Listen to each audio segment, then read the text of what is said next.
3, 3. 2, 1, allez-y.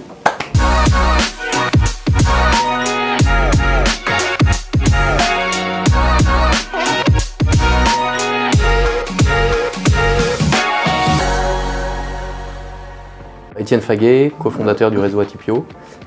Donc moi je suis en charge de toute la partie financière, développement et un peu administratif au sens large. Précédemment, j'avais constitué un petit groupe hôtelier avec notre troisième associé, qui est François-Xavier Bertin. Et on avait développé un petit groupe d'hôtels, d'une dizaine d'hôtels, mais plutôt sur des petites capacités. Jérôme Schibler, je suis également donc associé avec Étienne, on a cofondé donc Atipio.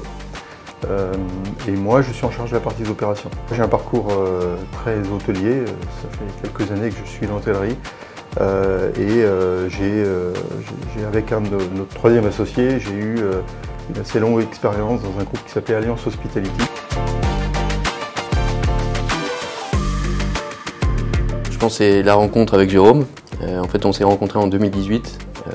Alors Jérôme à l'époque représentait un acquéreur d'hôtel et nous on était côté vendeur.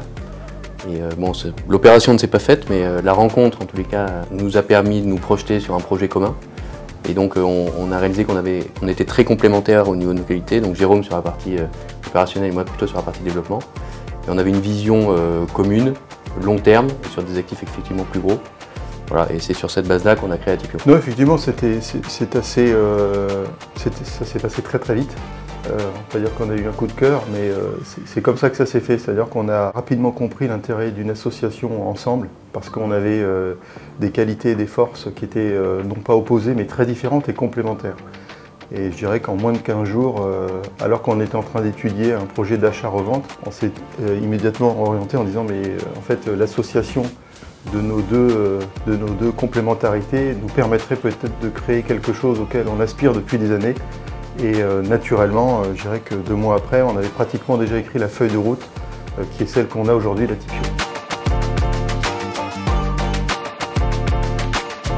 Atipio aujourd'hui, à la fin de l'année, on aura 25 hôtels sous gestion. C'est à peu près 2000 chambres et quasiment 80 millions de chiffre d'affaires sous gestion. Donc on est allé vite parce qu'en 2018 on a acquis notre premier hôtel qui était l'ancien Dolce Chantilly qui est devenu Mercure. Donc on est passé de 1 à 25 en 5 ans. C'est un groupe qui est homogène, parce on n'a que des hôtels 3 et 4 étoiles, principalement sous enseigne Accor, et on continue notre développement sur cet axe-là. Je pense qu'au niveau opérationnel on a créé un ADN commun à tous nos hôtels. Dans la feuille de route qu'on s'était fixée, c'était de se dire que on allait mettre en œuvre tout ce qu'on avait pu acquérir pendant des années et faire pour le compte de tiers, prendre la crème de ce qu'on avait pu expérimenter et puis essayer de reconstruire quelque chose qui nous ressemble. Et du coup, autour de ça, c'était essentiel pour nous de créer une plateforme de gestion parce qu'il ne faut pas que tout repose sur nous. On a un certain savoir-faire, on a une vision, mais on voulait rapidement structurer une structure opérationnelle, ce qu'on a créé. Et donc, d'où la naissance d'Atipio, avec cette caractéristique dans le nom qui est de Atipio, qui est de atypique. Et on est clairement aujourd'hui en capacité d'aller sur des conversions d'hôtels, des rachats d'hôtels, sur lesquels un repositionnement s'impose, sur lesquels des choix de marque vont s'imposer. Et ce qui nous permet aussi aujourd'hui de proposer nos services pour des mandats de gestion purs. Aujourd'hui on a un siège qui est suffisamment structuré pour accompagner des investisseurs sans qu'on soit investisseurs nous-mêmes pour gérer leurs hôtels. Aujourd'hui sur les 25, il y en a une dizaine où on est majoritaire. Sur le reste, on est minoritaire avec des investisseurs à nos côtés. On a pour projet de prendre des mandats de gestion à hauteur de 10-20 hôtels dans les prochaines années. Notre force à nous, c'est d'amener, et toujours en essayant de s'adosser à la bonne marque, parce que pour nous, malgré tout, la marque est là, et on l'a vu sortie de Covid, tout le monde l'a reconnu, les marques, la réassurance de la marque a été très forte. Donc on est confiant sur le poids d'une marque, mais on pense que notre rôle aujourd'hui à nous, hôteliers, c'est d'amener et d'être les garants de la preuve de l'expérience client. On en parle beaucoup, toutes les marques en parlent, il n'y a absolument plus rien de différenciant, tout le monde en parle. La question c'est comment on la délivre, comment on matérialise ça en concret pour un client. Une grande partie de notre travail, c'est à chaque fois de se poser la question quelle est la bonne marque par rapport à la distribution et au mix client. Et ensuite, quelles sont les preuves que l'on peut amener, qui ne sont pas les mêmes géographiquement, mais pour lesquelles on peut trouver un ADN commun. Et l'ADN d'Atipio, bien sûr, on a cet ADN d'entrepreneur, ça c'est nous, Mais un axe qu'on avait tout de suite pris dès qu'on a créé cette feuille de route, c'était l'expression du Made in France. La preuve, l'expérience client, le savoir-faire, le geste d'accueil, le rituel d'accueil, ça c'est quelque chose qui est très personnel et qui est très humain et qui part donc de nos équipes. Et ça c'est quelque chose, c'est une transmission que nous devons amener. Ça c'est nous qui l'apportons. Donc effectivement, nous aujourd'hui, le développement à côté de marques, quelle qu'elle soit, on cohabite très bien, on est complémentaires, mais il faut que chacun trouve sa place et que chacun assume son rôle.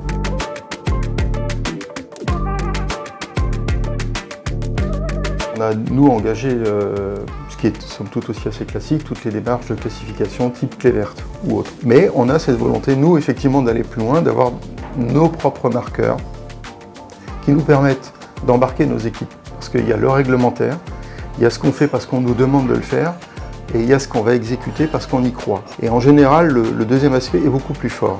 Il nous permet, là aussi, d'avoir une réaction vers nos clients. Alors, je vais vous donner un exemple qui est le plus gros qu'on ait aujourd'hui en termes de RSE, qui a été de dire, parce que nous aussi considérons qu'en tant que restaurateur, parce qu'on est hôtelier et restaurateur, notre responsabilité aussi, peut-être à un moment donné, de se poser la question, est-ce que nous avons un rôle dans la production?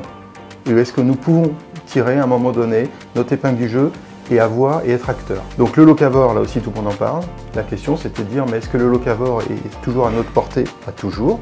Mais est-ce que j'ai des solutions de substitution? Et alors, on a cherché, on a fini par trouver, et puis c'est vrai qu'on le visitera tout à l'heure. Dans tous nos hôtels aujourd'hui, on développe des fermes. Alors ce sont des fermes urbaines, c'est pas de la pleine terre, on est en aéroponie. Ce sont des technologies qui ont été développées par une entreprise que nous venons d'ailleurs d'acquérir. Plus on s'est plongé dans ce sujet, plus on s'est dit, quelque part, ça fait partie intégrante de nous, donc on s'est rapproché de ces équipes-là. Ça fait 7 ans qu'ils travaillent à concevoir ce projet-là. Et aujourd'hui, nous, on est capable, alors on n'est pas en autoproduction totale, mais très modestement, on est capable de produire 15-20% à peu près de notre besoin en légumes, en fleurs, en fruits, sur une année. Et on considère que c'est aussi ça, aujourd'hui, être restaurateur et hôtelier responsable. Et là, vous avez des projets qui, en termes de RSE, font sens pour nos équipes et pour le client. Déjà, on a une vision très long terme des actifs qu'on intègre dans le réseau. C'est-à-dire que régulièrement, donc on travaille avec des investisseurs, mais nous, on ne raisonne pas à 5 ans. On raisonne pour toujours. Donc on fait des vrais travaux de fond. C'est-à-dire que souvent, quand on récupère des hôtels, justement, qui ont été un peu bricolés pour passer le temps, nous, on reprend le travail de fond. Et on se positionne sur le long terme. Et par ailleurs, nos investisseurs sont très sensibles au côté RSE. Et de plus en plus, et comme le disait Jérôme, c'est aussi réglementaire. C'est qu'en fait, ils n'ont plus le choix maintenant, ils sont obligés de s'en soucier. Nous, ça fait partie de notre ADN. Nos investisseurs, ça commence à faire partie de leur ADN. Donc, on y va à fond.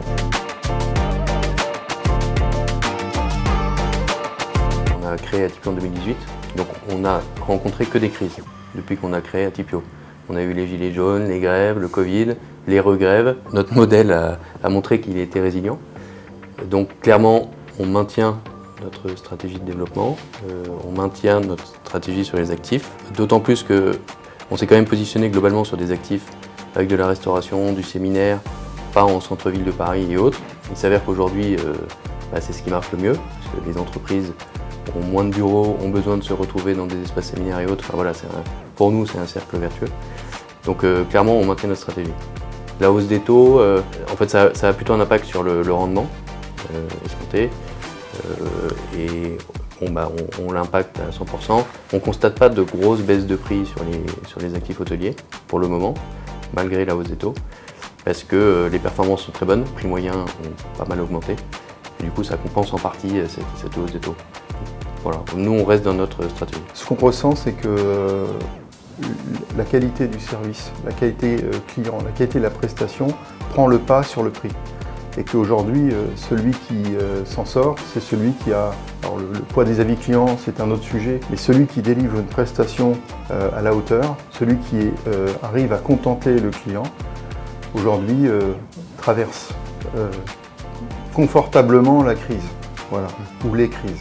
On a une équipe commerciale au siège qui nous permet aussi de... Enfin, on n'attend pas que le business vienne. Voilà, on ne s'appuie pas que sur le franchiseur, justement.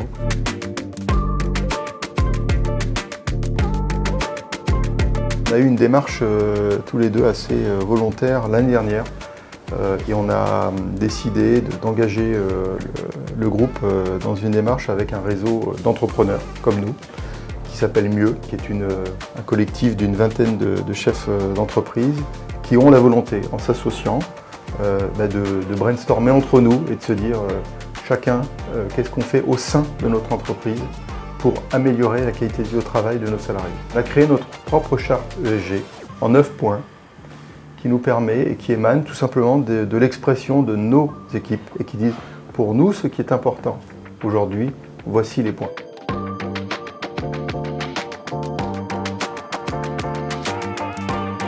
Les perspectives, elles sont toujours ambitieuses.